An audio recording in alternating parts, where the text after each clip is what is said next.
5 करोड़ रुपए ये वो अमाउंट है जो आपको अपनी बेहतर और सेफ रिटायरमेंट के लिए हर हालत में चाहिए। पर हमारी सैलरी तो 20,000 है। इस 20,000 की सैलरी में 20 रुपए नहीं बचता। 5 करोड़ का फंड क्या खाक बचेगा? आई एम श्योर आप सबके मन में भी ये बात आ रही होगी।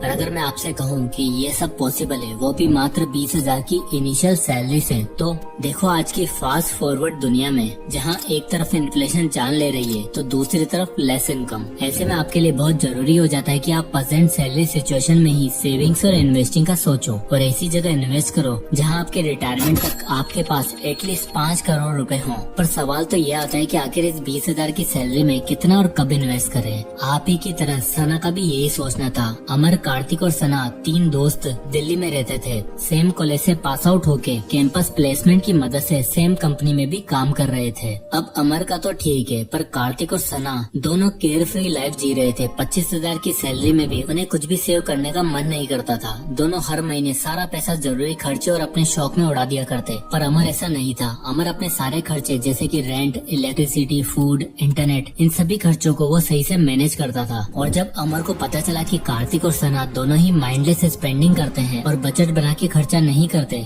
साथ ही इतने महीनों के बाद भी उनके पास 1 रुपए भी सेविंग्स और इन्वेस्टमेंट नहीं है, तो अमर ने उन्हें समझाया कि पैसा सेव और इन्वेस्ट करना कितना जरूरी है और तो और इस इन्वेस्टमेंट के साथ रिटायरमेंट प्लानिंग करना क्यों इम्पोर्टेंट है। पहले तो उन दोनों ने खूब इग्नोर किया और कहा अमर तू भी ये सब छोड़ और लाइफ एंजॉय कर। पर ये सब समझने के लिए जब अमर ने कार्तिक और सना दोनों को इन्फ्लेशन का आंकड़ा दिखाया तो दोनों के होश उड़ गए। अमर ने उन्हें बताया कि देश में बढ़ती इन्फ्लेशन का रेट 6% है और अगर मान के चलें कि कार्तिक और सना आज के डेट में महीने का 20,000 रूपए खर्च करते हैं तो साल का होता है 2,40,000 रूपए। पर हैरान करने वाली बात तो ये है कि ये खर्चा हमेशा 2,40,000 रूपए नहीं रहेगा। आप देख ही सकते हो कि अगर 6% एवरेज इन्फ्लेशन हर साल बढ़ता जाए तो रिटायरमेंट तक यानी 60 की एज तक आपका हर साल का टोटल खर्चा 19 से 20 लाख रुपए हो जाएगा, जैसे कि इस टेबल में आप देख सकते हैं। और अगर मंथली देखा जाए तो 1.5 लाख रुपए महीना चाहिए होगा। अब जरा सोचो, क्या आप महीने का 1.5 लाख रुपए खर्च अफोर्ड कर सकते हो अगर आपकी सिचुएशन यही रही तो? और जैसे ही कार्तिक और सना ने ये सुना उन दोनों के होश उड़ गए और उन्होंने पूछा कि हमें भी बताओ इन सब से बचने के लिए हमें रिटायरमेंट तक कितने पैसे चाहिए होंगे, यानी कि कितने रुपए हम सेव कर लें ताकि भविष्य में हमें दिक्कत ना हो। तो इस पर अमन ने उन्हें समझाया द 4% रूल। 4% रूल बताता है कि आपको अपने फ्यूचर में रिटायरमेंट के टाइम पर कितना पैसा चाहिए होगा जिससे आप अपने मंथली खर्चे आराम से बिना कुछ किए निकाल सको और आपको कुछ करने की या किसी के आगे हाथ फैलाने की जरूरत ना पड़े। तो जैसे अमर ने अपने दोस्तों को समझाया कि तुम्हें आज अपने खर्चों के लिए साल का 2,40,000 रूपए चाहिए, लेकिन फ्यूचर में बढ़ते टाइम के साथ और बढ़ती इन्फ्लेशन के साथ आपको महीने का कम से कम 1.5 लाख रूपए चाहिए होगा, यानी साल का लगभग 20 लाख रूपए। अब अगर 20 लाख रूपए सालाना खर्चा होगा तो हमारे पास रिटायरमेंट फंड कितना होना चाहिए? तो इसके लिए एक सिंपल सा फॉर्मूला है, total retirement amount equal to total expenses divided by 4%। यानी कि 4% रूल कहता है कि आपका जो टोटल एनुअल एक्सपेंसेस है उसको आप 4% से डिवाइड करो और आपके केस में होगा 20 लाख रुपए। तो अगर आप 20 लाख रुपए को 4% से डिवाइड करते हो तो टोटल आएगा 5 करोड़ रुपए। यही वो अमाउंट है जो मैंने आपको वीडियो की स्टार्टिंग में बोला था। देखो 5 करोड़ देखने में आपको बहुत ही ज्यादा लग सकता है और ये भी हो सकता है कि आप ये अमाउंट सुनकर छोड़ ही दो कि भाई हमसे तो ना हो पाएगा। पर अगर आप ध्यान से देखो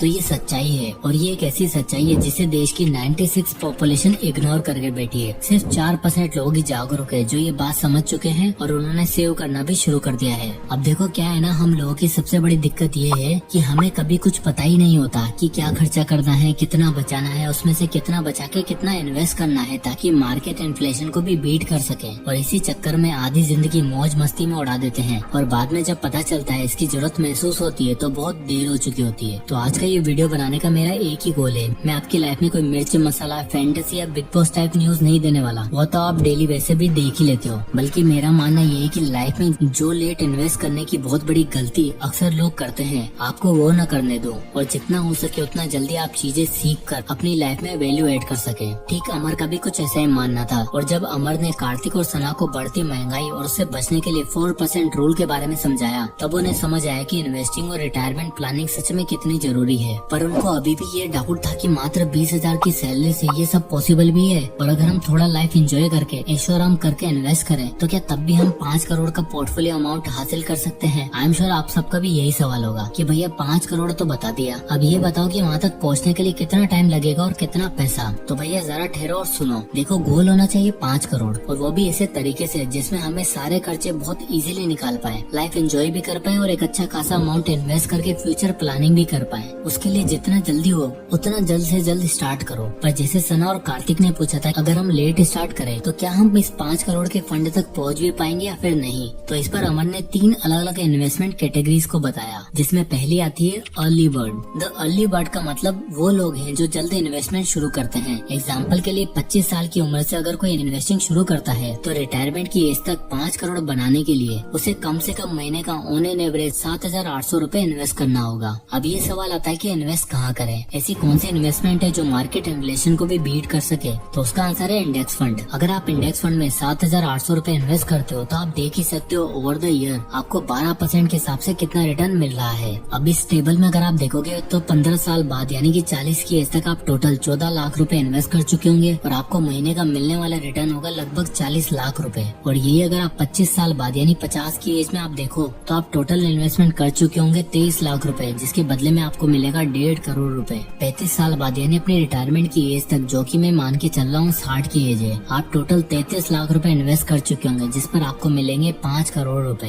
यानी अर्ली बर्ड में रहने की वजह से आपको सिर्फ 7,800 रूपए हर महीने इन्वेस्ट करना पड़े और रिटायरमेंट की एज पर आपका टारगेट भी पूरा हो जाएगा। पर फिर वही बात है जो कार्तिक ने भी अमर से पूछा था कि भाई अगर मैं 5 साल लेट इन्वेस्ट करूं तो चलेगा क्या। इस पर अमर ने बताया कि अगर तुम 5 साल लेट शुरू करते हो तो तुम आओगे सेकंड कैटेगरी में, यानी स्टडी ड्राइवर। स्टडी ड्राइवर की कैटेगरी वाले लोगों को लाइफ के ऐशोआराम ज्यादा चाहिए होते हैं और फ्यूचर की टेंशन बाद में। अब इससे होता क्या है कि ये लोग लेट इन्वेस्ट शुरू करते हैं। तब अमर ने कार्तिक को बताया कि अगर तुम भी लेट इन्वेस्ट करना चाहते हो, एग्जाम्पल के लिए 30 की एज में, तो तुम्हें 5 करोड़ के अमाउंट के लिए 7,800 रूपए की SIP से काम नहीं चलने वाला। और इस SIP कैलकुलेटर में आप देख सकते हो कि 7,800 रूपए अगर आप 30 साल तक इन्वेस्ट करोगे तो 60 की एज तक आपके पास होंगे 2 करोड़ 70 लाख रुपए, यानी आपके डिजायर अमाउंट से 2 करोड़ 30 लाख रुपए कम। इसके लिए आपको लगभग अपनी इन्वेस्टमेंट को डबल करना पड़ेगा, यानी अगर मैं टोटल बताऊं तो 14,300 रूपए पर मंथ की SIP करनी होगी। पर क्या अमाउंट डबल करने से 60 की एज में 5 करोड़ रूपए हो जाएंगे? तो जरा ये टेबल ही देख लो। अब क्योंकि आप 30 की एज में आ चुके हो और अगर आप महीने का 14,300 रूपए इन्वेस्ट करना है तो मैं मान के चल रहा हूँ कि आपकी सैलरी 20,000 से बढ़कर 30 से 35,000 रूपए हो चुकी होगी। अब उसमें से अगर 12% के हिसाब से अगर आप इंडेक्स फंड में इन्वेस्ट करो तो आप इस टेबल में देख ही सकते हो कि 10 साल बाद यानी कि 40 की एज में आप टोटल 17 लाख रुपए इन्वेस्ट कर चुके होंगे, जिस पर आपको मिलेंगे 33 लाख रुपए। फिर 20 साल बाद यानी 50 की एज तक आप देख सकते हो कि आपकी टोटल इन्वेस्टमेंट 1 करोड़ 40 लाख रुपए की हो जाएगी। और फाइनल रिटायरमेंट यानी 60 की एज तक आपके रिटायरमेंट फंड में अमाउंट अचीव हो जाएगा 5 करोड़ रुपए।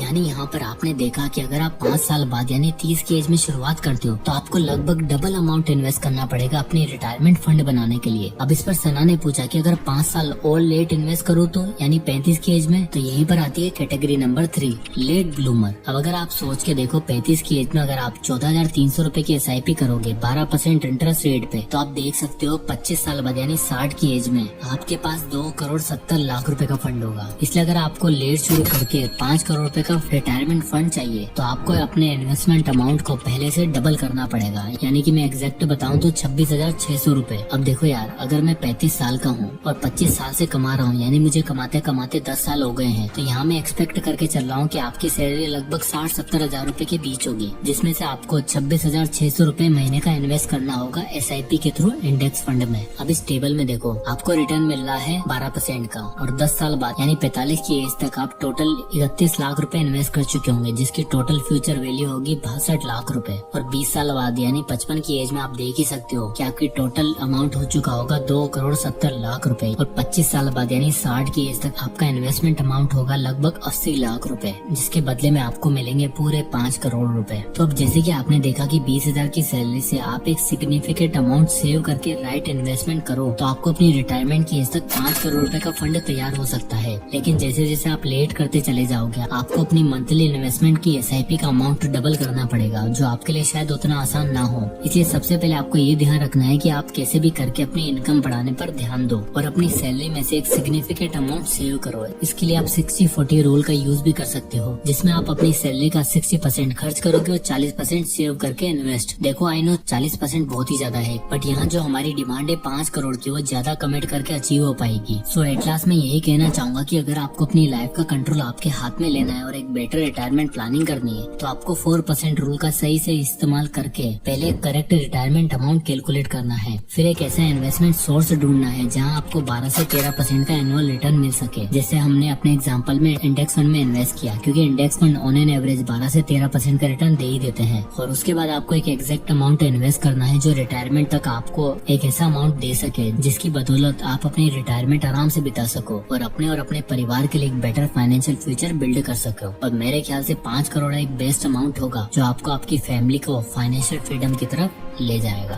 तो आई होप कि दोस्तों ये वीडियो आपको पसंद आया होगा। और इन्वेस्टिंग करने के लिए आपके पास एक डीमेट अकाउंट होना चाहिए। तो फ्री में डीमेट अकाउंट ओपन करने का लिंक आपको डिस्क्रिप्शन में फर्स्ट कमेंट में मिल जाएगा। आप वहां से अपना डीमेट अकाउंट ओपन कर सकते हैं। इसी तरह के वीडियो के लिए चैनल को सब्सक्राइब करें। तो मिलते हैं नेक्स्ट वीडियो में, तब तक के लिए जय हिंद।